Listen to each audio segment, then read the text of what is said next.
Hello friend, today's lecture I am going to discuss about the types of cost. To the last lecture we have discussed about the concept of the cost. In the types of cost there are various cost of the types of the cost. There are major three types of cost: total cost, average cost and marginal cost. Under this cost, in the total cost, under this cost, total fixed cost and total variable cost. Under the average cost, there are average fixed cost and average variable cost. And third type is the marginal cost. So in today's lecture, I will discuss about only total cost and subconcept of the total cost. तर मित्रांनो, आपण आज ह्या लेक्चरमध्ये types of cost हा प्रकार ह्या ठिकाणी याच्यावरती चर्चा करणार आहोत. म्हणजे काय तर प्रामुख्याने खर्चाचे प्रकार असं आपण म्हणूया. प्रमुख तीन प्रकार आहेत. टोटल कॉस्ट म्हणजे एकूण खर्च, एव्हरेज कॉस्ट म्हणजे सरासरी खर्च, मार्जिनल कॉस्ट म्हणजे सीमांत खर्च. आणि यांचे उपप्रकार टोटल कॉस्ट मध्ये total fix cost, total variable cost, average cost मध्ये average fix cost, average variable cost आणि मार्जिनल कॉस्ट हा त्याचा प्रकार नाही आहे. तर आजच्या लेक्चरमध्ये आपण टोटल कॉस्ट आणि त्याचे सब कॉस्ट, त्याचे प्रकार, सब टाइप्स ऑफ कॉस्ट पाहणार आहोत. आणि पुढच्या लेक्चरमध्ये एव्हरेज कॉस्ट आणि मार्जिनल कॉस्ट हे दोन प्रकार पाहणार आहोत. So today's lecture I will discuss only about the total cost. What is the meaning of the total cost? Total cost is the aggregate cost of the all the inputs of used by a firm to produce a given output. In the other word, it is the total of all expenses incurred by a firm for producing a goods and services or output. म्हणजे काय आहे लक्षात घ्या, एकूण खर्च काय असतो. जेव्हा एखादा उत्पादक एखाद्या वस्तूचं उत्पादन करतो तेव्हा त्या वस्तूचं उत्पादन करण्यासाठी तो वेगवेगळ्या घटकांवरती खर्च करतो. त्या सर्व वेगवेगळ्या घटकांवरती जो खर्च केला जातो म्हणजे काय की इनपुट्स म्हणजे आदानांवरती जो खर्च करतो, त्या खर्चाची जी बेरीज आहे त्या सर्व घटकांवरती जो एकूण घटकांवरती जो केलेला खर्च आहे त्या सर्व खर्चाच्या बेरजेला या ठिकाणी टोटल कॉस्ट असं म्हटलेलं आहे, म्हणजे एकूण खर्च असं म्हटलेलं आहे. तर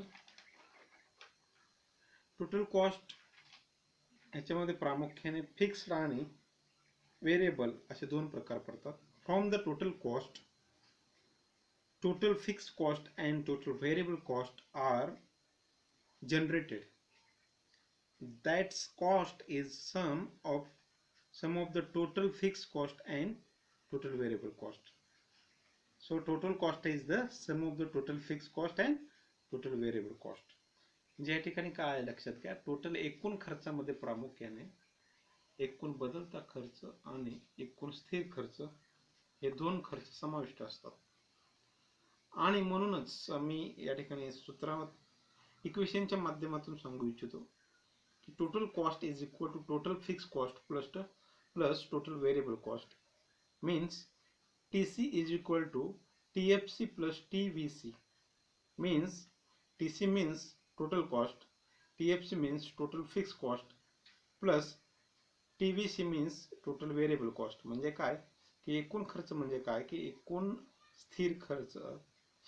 स्थिर खर्च आणि एकूण बदलता खर्च या दोन्हींची बेरीज म्हणजे एकूण खर्च. So that was the total cost. The next point, sub point from the total cost is the total fixed cost. तर या ठिकाणी टोटल एकूण फिक्स खर्च काय आहे, एकूण स्थिर खर्च काय आहे हे आपल्याला पाहायला पाहिजे. टोटल फिक्स कॉस्ट म्हणजे काय आहे. The concept of the total fix cost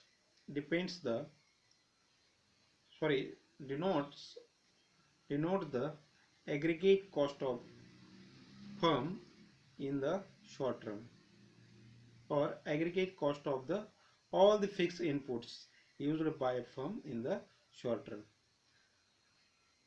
तर या ठिकाणी काय आहे की टोटल फिक्स कॉस्ट म्हणजे काय की की एखादं उत्पादन घेत असताना त्या उत्पादनासाठी सुरुवातीच्या काळामध्ये म्हणजे उद्योगधंद्याच्या सुरुवातीच्या आरंभ काळामध्ये जो वेगवेगळ्या घटकांवरती खर्च करावा लागतो किंवा खर्च होतो आणि तो खर्च करणं गरजेचं असतं, तो कायमचा खर्च असतो, अशा सर्व खर्चाला टोटल फिक्स्ड कॉस्ट असं म्हणतात.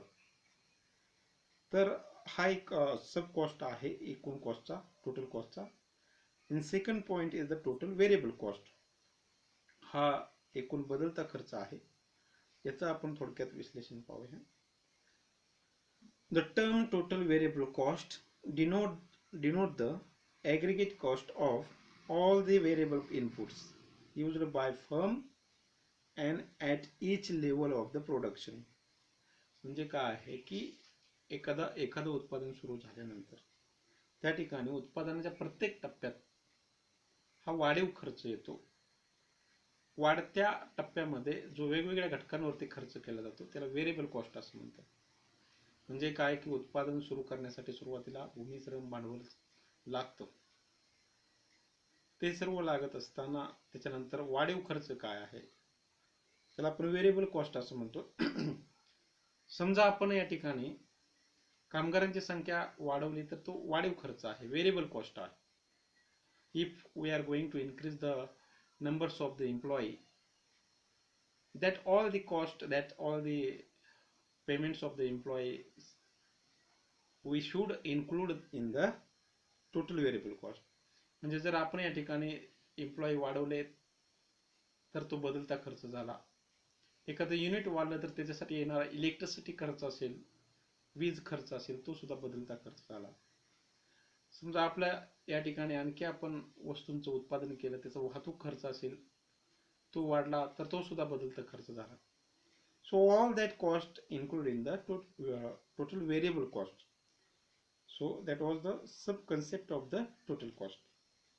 So today's lecture we have completed only discussion of the total cost. In the next lecture I will discuss about the average cost and marginal cost.